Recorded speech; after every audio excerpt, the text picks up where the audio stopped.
Sejarah telah mencatat pengabdian kami bagi tanah air tercinta, di mana kami memanfaatkan keahlian dan penguasaan teknologi. Ini adalah semangat yang menggerakkan langkah maju kami untuk menjadi perusahaan konstruksi dan investasi terbesar serta berkelanjutan di kawasan Asia Tenggara. PT PP telah menjadi sebuah perusahaan dewasa yang besar dan berkembang di Indonesia dengan dua pilar bisnis utama, konstruksi dan investasi, sebagai strategi dalam menjalankan bisnis proses PT PP. PP Properti, PP Energi, PP Infrastruktur, bisnis jasa konstruksi, EPC, Precast Ready Mix di bawah PP Urban, serta kontraktor berbasis peralatan di bawah PP Presisi. Persembahan PT PP bagi Indonesia.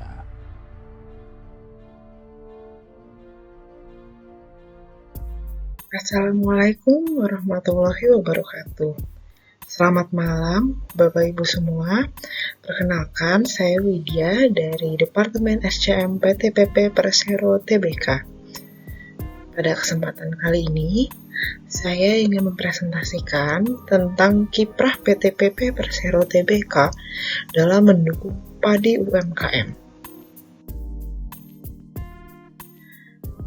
Pada materi ini akan dibagi menjadi 3 bagian utama. Yang pertama adalah sekilas mengenai padi UMKM di PT PP. Yang kedua adalah tantangan yang dihadapi oleh PT PP ketika menerapkan padi UMKM. Dan yang ketiga adalah solusi permasalahan dari tantangan tersebut. Ini adalah bagian pertama, yaitu tentang padi UMKM di PT PP Persero Tbk. Dan ini adalah pertanyaan utamanya. Mengapa PP menggunakan padi UMKM? Jadi, PP itu menggunakan padi UMKM untuk membantu mendorong perekonomian Indonesia dengan mempertemukan, mengoptimalkan, dan mendorong transaksi belanja antara BUMN dan UMKM. Jadi, untuk vendor-vendor rekanan UMKM PP yang biasanya hanya bertransaksi dengan PP saja, dengan mereka join di padi, mereka kan bisa bertransaksi dengan BUMN lainnya, jadi market mereka semakin luas. Oleh karena itu, kita sangat antusias sekali ketika kita mengetahui adanya program padi ini, karena kita bisa membantu rekan-rekan UMKM kita untuk memperluas marketnya, sehingga yang kami harapkan mereka pun juga akan mengalami peningkatan dari segi income maupun dari segi kualitas. Jadi misalnya biasanya si vendor A hanya terbiasa transaksi dengan PT PP, nah dengan mereka bertransaksi dengan BUMN lain, misalnya BUMN A, B, C, mereka akhirnya jadi tahu bahwa oh ternyata vendor A ini standarnya seperti ini, B ini punya standar seperti ini, C standarnya seperti ini, dan dengan seperti itu mereka pun juga tentunya akan menyesuaikan dengan standar-standar yang berlaku di BUMN lainnya, sehingga kami percaya dengan membukakan market untuk vendor UMKM kita, itu akan membawa hal baik bagi PP sendiri dan tentunya bagi mitra UMKM. Sekarang saya mau menjelaskan tentang perkembangan transaksi B2B padi di PP. Nah, jadi di padi ini transaksinya dibagi jadi 2, ada yang B2B, ada yang e-prok. Nah, di bagian ini saya mau menjelaskan terkait B2B-nya dulu. Jadi, biasanya untuk di marketplace itu, sebutannya itu B2C ya, karena yang beli itu retail, consumer-nya itu kan retail gitu ya. Nah, sedangkan kalau misalnya di padi, yang belinya ini merupakan sebuah bisnis, sebuah perusahaan, maka disebutnya business to business, kayak gitu. Jadi, walaupun di dalam buyer itu nanti ada account buyer group, kayak misalnya saya punya account untuk belanja di padi, tapi tetap padi melihatnya adalah PT PP yang belanja, bukan Widya yang belanja, kayak gitu. Jadi disebutnya B2B. Nah, di bagian pertama, saya akan bahas dulu tentang data vendor B2B. Jadi padi itu launching 17 Agustus 2020. Nah, pada saat itu PT PP mendaftarkan sekitar 80 vendor, ya kan? Mendaftarkan sekitar 80 vendor, tapi yang nambahin listing itu baru 16. Jadi baru sekitar 20%-nya ya yang masukin listing. Nah, dan yang aktivasi itu 36, dan yang masih registered itu baru 28.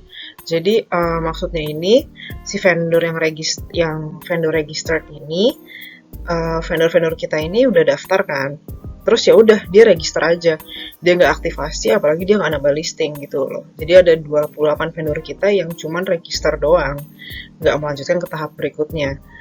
Terus yang udah aktivasi ada 36, tapi yang nambahin listing itu juga baru 16 doang, kayak gitu. Jadi memang pada tahap awal ini PT PP berjuang sangat lumayan keras ya untuk bisa membuat vendor-vendor UMKM kita ini naruh listing mereka gitu loh. Jangan cuma register aja, ayo Pak, Bu, ayo segera aktivasi, dan setelah aktivasi tambahin listing produknya biar teman-teman BUMN lain bisa belanja, kayak gitu.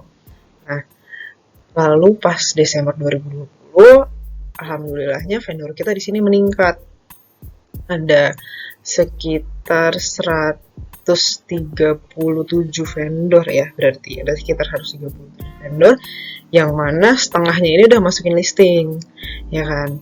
Nah, jadi waktu itu karena kita melakukan coaching terus, kita bimbing mereka terus one on one ke vendor-vendor kita ini, ayo Pak, nih kita ajarin caranya seperti apa untuk masukin listing, untuk aktivasi, kayak gitu. Jadi akhirnya vendor-vendor kita akhirnya bisa untuk melakukan aktivasi dan listing. Walaupun masih ada PR juga sih bagi kita untuk vendor-vendor yang cuma register aja tapi belum aktivasi, apalagi nambahin listing produk. Nah, lalu yang bagian kedua ini adalah tentang data transaksi B2B. Jadi pada saat padi baru launching, jumlah transaksinya itu cuma 17 juta. Jadi waktu itu memang pada saat trial ini, pada saat baru launching ini memang SCM itu trial duluan. Jadi kita coba belanja di padi ya, gitu, dengan nominal senilai 17 juta. Jadi kita itu juga pengen tahu kan sebenarnya bertransaksi di padi ini seperti apa sih, mekanismenya kayak gimana, kesusahannya seperti apa gitu kan. Setelah kita latihan transaksi di padi, kita udah merasa kita udah ngerti. Habis itu kita bikin tutorial ke teman-teman kita, ke teman-teman divisi operasi, teman-teman proyek, ke teman-teman kantor pusat. Kita jelasin ke mereka apa itu padi dan kenapa mereka harus menggunakan padi, kayak gitu-gitu. Habis itu kita juga minta teman-teman untuk membuat rencana belanja, dan mulai bulan September itu kita pantau terus rencana belanja mereka, apakah achieve, apakah enggak, kayak gitu. Jadi benar-benar selalu kita monitor terus. Dan di sini kita itu pengennya mereka juga rencana belanjanya ini itu achieve-nya ya sesuai dengan yang mereka butuhkan gitu loh. Jangan sampai mereka mentargetkan, ya nih 100 juta gitu kan, kita harus belanja di padi 100 juta. Cuman ternyata mereka dalam meng-achieve 100 jutanya itu jadinya beli yang aneh-aneh gitu. Kita juga nggak mau. Kita di sini pengennya 100 juta mau beli apa aja, vendornya apa aja. Nah, vendornya ini harus kalian ajarin untuk jadi sellernya padi, kayak gitu. Jadi berkali-kali kita coaching teman-teman kita sendiri di internal PP, kita juga bantu untuk coaching ke masing-masing vendor, kayak gitu. Sehingga akhirnya transaksi kita meningkat nih untuk bulan-bulan berikutnya. Pada saat September 283, habis itu ke Oktober naik 800-an juta, habis itu naik 900 juta jadi 1,9 M, dan terakhir naiknya hampir 1 M dalam 1 bulan pada saat akhir tahun kemarin. Terus yang terakhir ini cut off-nya itu di pertengahan Januari. Jadi ada sekitar transaksi 400 juta ya. Nah itu per pertengahan kemarin. Jadi pas akhir Januari itu kalau saya cek ada sekitar 800-an, hampir 900 juta transaksi kita. Oke. Selanjutnya saya akan membahas tentang perkembangan transaksi e-prop padi di PT PP. Nah, jadi kalau sebelumnya kita membahas mengenai transaksi B2B, sekarang kita bahas dengan yang disebut transaksi e-prop. Nah, sebelum saya mulai, saya mau menjelaskan dulu apa sih sebenarnya yang dimaksud oleh transaksi e-prop. Jadi kalau tadi yang B2B saya jelaskan sebelumnya itu, kita itu menggunakan platform yang sudah disediakan oleh Padi di websitenya Padi sendiri. Jadi kita bertransaksi business to business di situ. Nah, cuman ada beberapa transaksi kita yang tidak menggunakan platform dari Padi. Jadi yang kita transaksinya itu menggunakan sistem e-prop kita sendiri. Contohnya itu untuk pengadaan bahan bantu di proyek kayak gitu. Jadi untuk bahan bantu di proyek kan biasanya vendor-vendornya itu adalah vendor-vendor dengan skala UMKM. Cuman karena pengadaan untuk proyek, jadi kan tentunya harus ada bidding, nggak bisa pembelian langsung seperti yang sistem B2B kayak gitu kan. Nah, jadi dari pencatatan kita sendiri, dari sistem e-procurement kita sendiri, kita mencatat mana aja nih vendor-vendor UMKM kita catat, terus nilai transaksinya pun kita dokumentasikan. Nah, pada saat Padi ini baru launching, pada 17 Agustus 2020, waktu itu kita mendaftarkan 134 vendor UMKM kita. Yang mana di dalamnya itu ada 49 yang sudah handle project. Kayak gitu. Lalu seiring berjalannya waktu, kita semakin banyak vendor UMKM, ada proyek baru, di lokasi baru, tentunya semakin banyak vendor-vendor UMKM yang bisa kita temui. Nah, oleh karena itu pada bulan Desember, kita sudah berhasil meregister 401 vendor UMKM dan ada 113 UMKM yang pada saat itu sedang aktif menghandle project. Kayak gitu, ada 113 vendor UMKM yang pada saat itu aktif handle proyek-proyek kita di PP. Nah, lalu ini selanjutnya ada data transaksi e-prop di PT PP. Pada saat, jadi kita itu mendokumentasikannya mulai dari per tahun.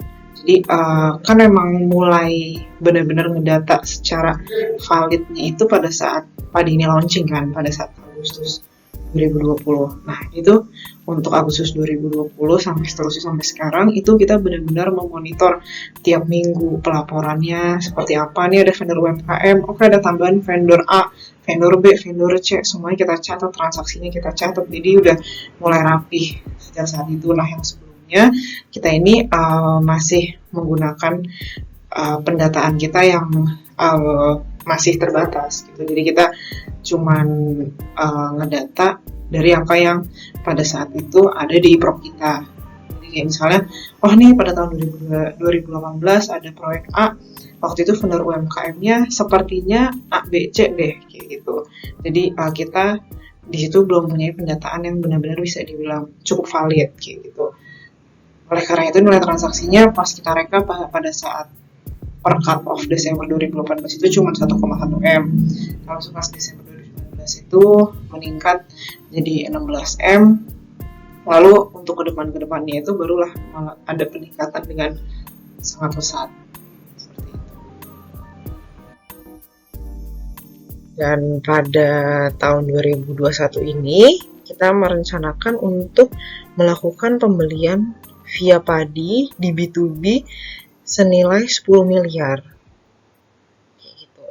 Jadi kita di sini memang udah merencanakan, kita dari manajemen sudah komitmen bahwa nanti untuk tahun 2021 ini vendor-vendor UMKM kita ini semuanya kita bantu untuk daftar di Padi. Kita bantu mereka untuk daftar di Padi, kita bantu mereka aktivasi, kita bantu mereka daftar listing, sehingga nanti akhirnya kita kalau misalnya butuh apa-apa ke vendor kita tinggal klik-klik di Padi dan akhirnya kita bisa belanja secara tepat sasaran itu ya yang mencapai 10 miliar.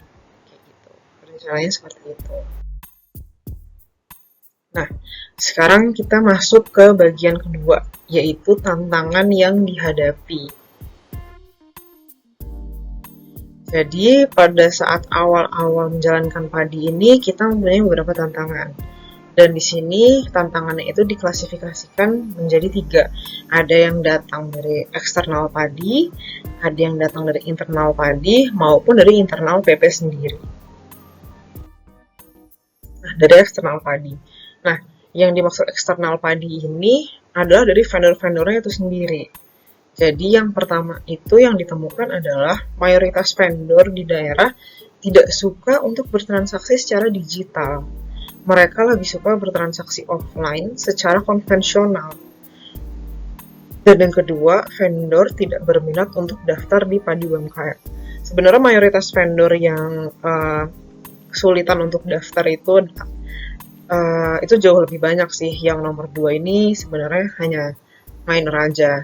Kebanyakan mereka itu nggak mau daftar padi karena poin nomor 1, mereka sudah terbiasa untuk bertransaksi secara offline dan konvensional gitu.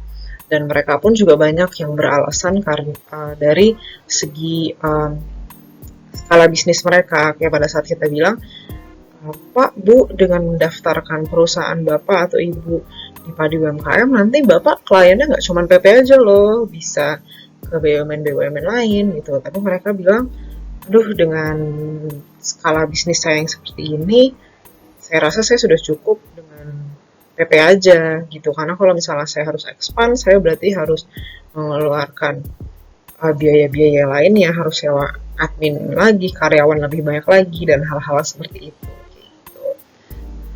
Nah, tapi selain itu, ada juga beberapa vendor-vendor kita ini yang sebenarnya mereka tuh mau, mereka tuh sebenarnya senang banget pada saat kita bilang, ya ini ada platform namanya Padi, seperti marketplace yang biasanya Bapak Ibu kenal, yang warna hijau atau yang warna orange itu gitu loh.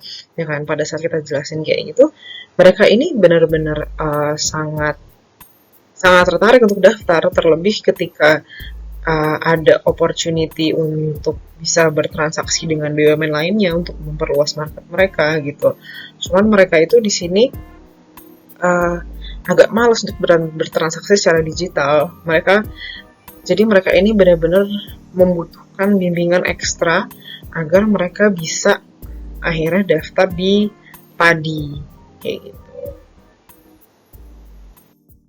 Lalu yang kedua, untuk mengatasi ketidaksesuaian dengan sistem pengadaan BUMN konstruksi, berikut adalah beberapa hal yang dilakukan oleh tim Padi UMKM. Yang pertama, Padi UMKM itu akan dikembangkan menjadi sistem e-procurement. Jadi nggak cuma untuk pembelian langsung, untuk pembelian yang untuk pengadaan yang juga memerlukan sistem RFQ, bidding, kayak gitu nanti juga akan difasilitasi oleh Padi. Nah, namun di BUMN yang sudah mempunyai platform e-proc sendiri, itu tidak diwajibkan untuk menggunakan e-procnya Padi. Sebagai contoh, PTPP, kita kan sudah punya e-proc kita sendiri untuk pengadaan material Pareto dan item-item utama lainnya kan. Namun untuk item-item bahan bantu, itu sebenarnya kita belum ada nih, PP belum, di e-proc kita belum memfasilitasi untuk pengadaan bahan bantu itu, ya kan, yang nilainya nggak sebesar material Pareto. Nah, jadi kalau di PP sendiri sih rencananya kita tentu akan tetap memanfaatkan apa yang Padi berikan. Jadi untuk e-proc material Pareto kita akan menggunakan sistem kita sendiri, tapi untuk yang belum ada di e-proc kita tentu kita akan memanfaatkan dari Padi. Jadi e-proc punya Padi ini tentu akan sangat bermanfaat terutama bagi PTPP yang bergerak di bidang jasa konstruksi. Dan yang terakhir itu dari internal PP itu sendiri. Jadi di PP-nya itu sendiri pada saat kita join di Padi, kita agak kesulitan. Yang pertama itu karena PP belum secara spesifik membedakan mana vendor UMKM dan non-UMKM pada database vendor. Jadi kita ini pada saat kita mendata vendor atau pada saat vendor daftar di e-proc kita gitu, nggak ada tuh yang menyebutkan pilihan apakah mereka UMKM apa enggak gitu. Padahal kan sebenarnya kalau misalnya kita udah mendata itu dari awal, mereka bisa ngelampirin surat keterangan UMKM dan hal-hal kayak gitunya, itu akan menjadi lebih mudah bagi kita dalam proses sorting ke depannya kayak gitu. Yang kedua, saat ini masih digunakan untuk kebutuhan pengadaan di kantor pusat. Seperti yang tadi saya bilang, karena untuk melakukan pengadaan di proyek itu sepertinya masih belum relevan dengan yang PADI sediakan sekarang. Belum sesuai dengan apa yang kita perlukan untuk di proyek, kayak gitu. Dan yang ketiga, buyer kesulitan dalam menentukan PPN dan PPh ketika order di PADI. Nah, jadi ketika kita input order di PADI, tentu ini kan sangat berbeda dengan ketika kita belanja di marketplace pada umumnya yang kita udah hafal. Biasanya kita cuman klik barang, pilih ongkir, check out, kayak gitu kan. Nah, cuman di PADI ini ketika kita sebelum check out, kita harus pilih dulu PPN-nya dipungut siapa, terus PPh-nya yang sebesar apa, kayak gitu. Apalagi untuk masing-masing lini bisnis yang berbeda ya. Ada yang catering gitu kan, ada yang cuman beli barang aja, terus beli barang aja juga ada standarnya kan, 10 di atas 10 juta atau di bawah 10 juta. Untuk hal-hal seperti itu harus ditentukan dari awal, jadi itu agak lumayan challenging buat kita. Terlebih apabila kalau case-nya itu memang udah salah klik, dia udah salah pilih, tiba-tiba pas nyampe divisi keuangan ditolak, salah perpajakannya, waktu itu nggak bisa direvisi, karena kan bayarnya PADI itu masih pakai virtual account, ya kan. Jadi bayarnya harus sesuai sama nominal itu. Sedangkan kalau ada kesalahan dari perpajakan ini, entah yang harusnya PPN dipungut pembeli jadi dipungut penjual atau sebaliknya kayak gitu, jadi kan ada perbedaan nominal tuh. Nah, itu tuh. Jadi agak lumayan bingung pas di awal terkait perpajakannya itu sendiri. Sekarang kita masuk ke bagian 3, yaitu solusi permasalahan. Jadi untuk mengatasi tantangan yang kita temukan dari eksternal PADI atau dari vendor-vendor kita sendiri, kita PT PP ini melakukan beberapa kiat. Yang pertama adalah mengumpulkan database vendor UMKM dari proyek maupun divisi. Jadi karena kita itu nggak mendefinisikan apakah vendor kita ini UMKM atau enggak dari awal, jadi kita di sini sangat berterima kasih kepada teman-teman divisi dan proyek karena mereka yang membantu kita untuk melengkapi database ini. Jadi kita minta tolong sama teman-teman divisi operasi dan teman-teman di proyek. Kita minta mereka untuk mendefinisikan vendor yang mereka pakai. Jadi misalnya proyek A, mereka pakai vendor misalnya ada sekitar 30-an vendor atau 40 vendor kayak gitu. Nah, kita minta ini ada kriteria vendor yang bisa disebut UMKM beserta skalanya, apakah mereka mikro, apakah kecil ataupun menengah kayak gitu kan. Kita minta mereka untuk kayak tolong dari 40 vendor ini diklasifikasiin mana yang termasuk ke UMKM kayak gitu. Langsung mereka store datanya ke kita dan habis itu kita masukin ke database kita. Lalu setelah kita udah mengumpulkan list vendor itu, kita melakukan sosialisasi PADI dan follow up ke masing-masing vendor UMKM secara terpusat oleh Departemen SCM. Jadi pada saat kita udah dapat data awalnya yang jumlahnya banyak ini, kita langsung mengadakan sosialisasi ke mereka. Kita kirim undangan, kita adain sosialisasi, kita jelasin, lalu setelah sosialisasi ini kita follow up ke mereka. Kita WA, kita email, kita telepon, bahkan ada juga yang beberapa yang kita SMS kayak gitu. Supaya kita benar-benar memfollow up mereka secara intensif. Setelah itu, kita pun juga mensosialisasikan program PADI ini ke seluruh divisi dan proyek di PT PP. Jadi pada saat awal, kan kita ini masih berupa minta tolong untuk dibantu ngelengkapin data vendor UMKM kan. Nah, di poin 3 ini kita sosialisasiin ke mereka. Kenapa sih kemarin kok SCM itu minta data UMKM gitu. Nah, jadi sebenarnya SCM itu minta data UMKM karena vendor-vendor kita ini mau kita daftarin ke padi. Kayak gitu. Nah, apa itu padi? Kita jelasin deh tuh ke semua teman-teman. Kita jelasin mulai dari kenapa harus bertransaksi di padi dan hal-hal lainnya kayak gitu. Lalu kita juga bersinergi dengan divisi operasi dan proyek untuk melakukan pendampingan one-on-one secara intensif kepada vendor UMKM mulai dari proses registrasi, aktivasi hingga sukses memasukkan listing di akun padi mereka.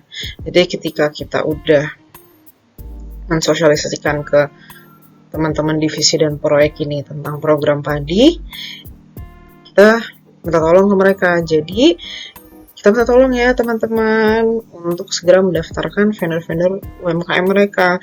Misalnya ada vendor-vendor baru nih, langsung disuruh daftar aja ke padi gitu. Atau misalnya dari database awal ini kita kesulitan untuk menghubungi si vendor-vendornya, kita minta tolong lagi ke proyek. Kita udah nge-follow up nih sebagian dari vendor UMKM kalian, cuman masih ada sisa dikit nih yang belum respon, tolong dibantu kayak gitu. Jadi pokoknya kita semua di sini satu PP, kita bersinergi untuk membuat rekan-rekan vendor UMKM kita ini sukses untuk mempunyai akun di padi. Dan gak hanya punya akun sih sebenarnya, untuk menambahkan listing sampai akhirnya mereka pun berhasil bertransaksi. Lalu yang poin kedua, untuk mengatasi ketidaksesuaian dengan sistem pengadaan BUMN konstruksi, berikut adalah beberapa hal yang dilakukan oleh tim padi. Yang pertama, padi UMKM akan dikembangkan menjadi sistem e-procurement. Nah, namun, bagi BUMN yang sudah mempunyai platform e-proc sendiri, tidak diwajibkan untuk menggunakan e-proc padi, kayak gitu. Semisal PTPP. PTPP ini kan kita udah punya portal e-procurement kita sendiri kan, kita sebutnya Smart e-proc PP.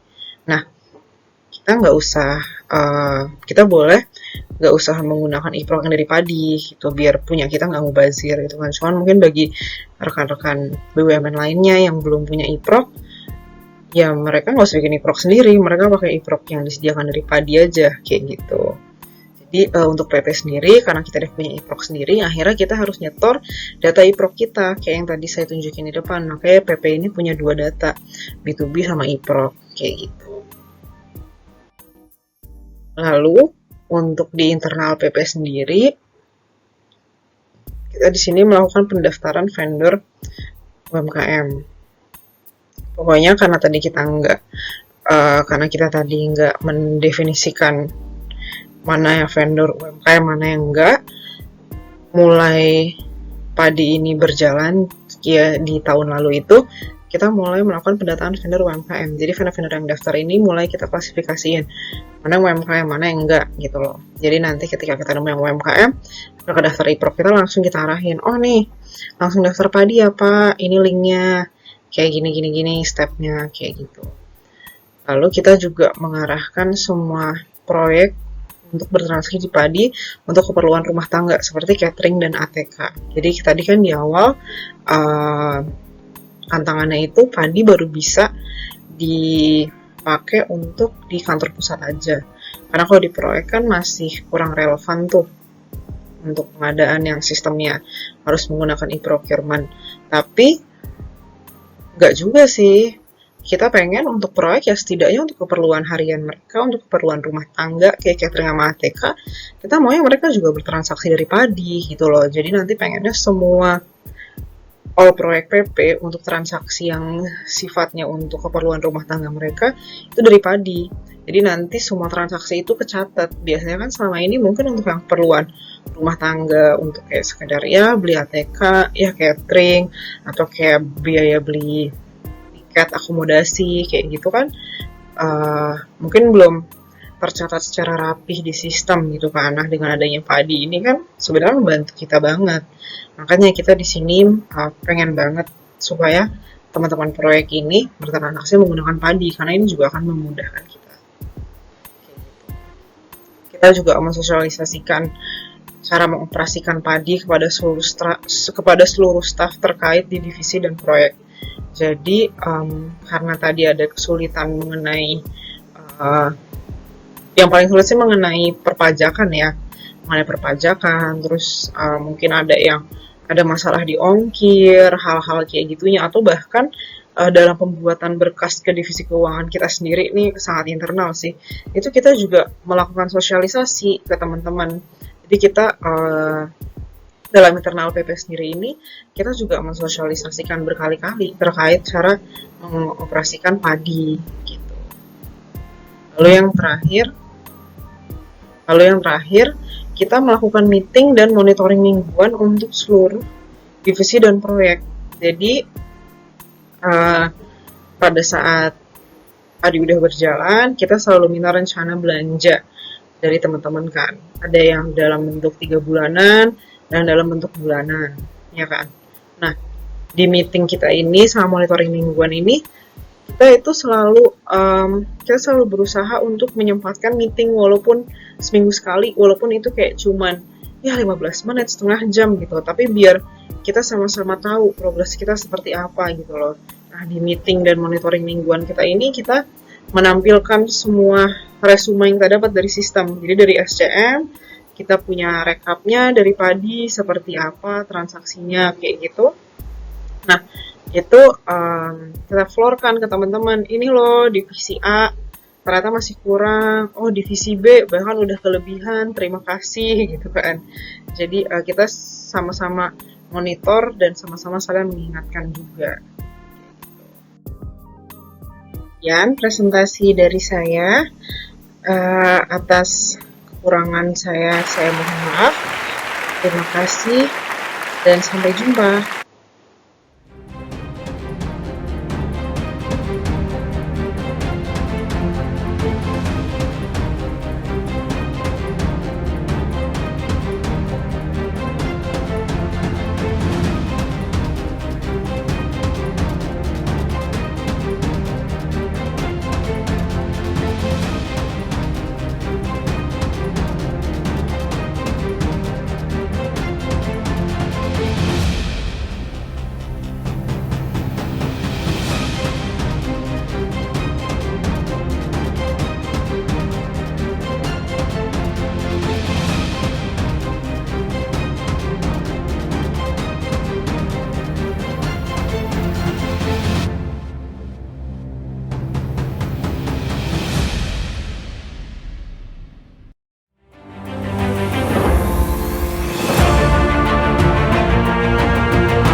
Pemerintah Indonesia akan membangun kawasan industri terpadu Batang yang terletak di Kabupaten Batang. Kawasan industri modern dengan luas total 4.300 hektar ini dirancang dengan konsep smart and sustainable dan akan membuka era baru perkembangan perekonomian Indonesia, dibagi ke dalam 3 klaster dan klasifikasi industri. Klaster 1 untuk industri otomotif dan peralatan industri, tekstil, dan kimia. Klaster 2 untuk industri makanan dan minuman, TIK, elektronik dan pergudangan. Klaster 3 untuk riset dan pengembangan dan komersial. Pembangunan ini adalah sebuah komitmen untuk negeri, dan cara terbaik berkontribusi adalah menggerakkan aktivitas ekonomi dengan berinvestasi. Kawasan Industri Terpadu Batang, Smart and Sustainable Industrial Estate.